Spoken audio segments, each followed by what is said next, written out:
Celebrations broke out in Dibrugarh today after local MLA Prashant Phukan became one of the latest faces in the Assam cabinet. People celebrated Phukan's inclusion into the cabinet in Dibrugarh and congratulated him on this new inning in his political career.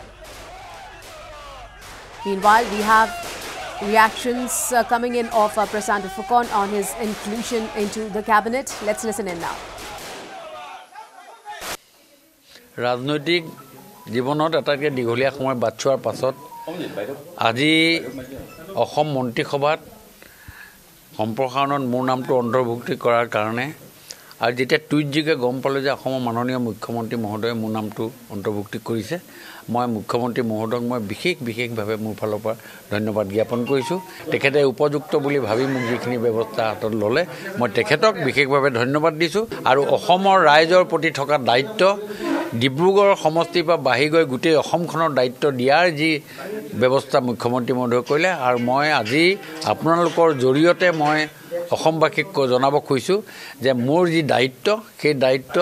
গত দিনবিলাকত মই যি ধৰণে পালন কৰিছিলোঁ এতিয়া সমগ্ৰ অসমখনৰ কাৰণে দেশখনৰ কাৰণে মই মোৰ ফালৰ পৰা মই পালন কৰিম মই প্ৰথম খবৰটো মোক আপোনালোকৰ জৰিয়তে মই পালোঁ কনফাৰ্ম হোৱাৰ পাছতে মই এই গোটেই কথাটোত আজিৰ ডেটৰ যিটো গোটেই ৰাজনৈতিক যিটো আবেগ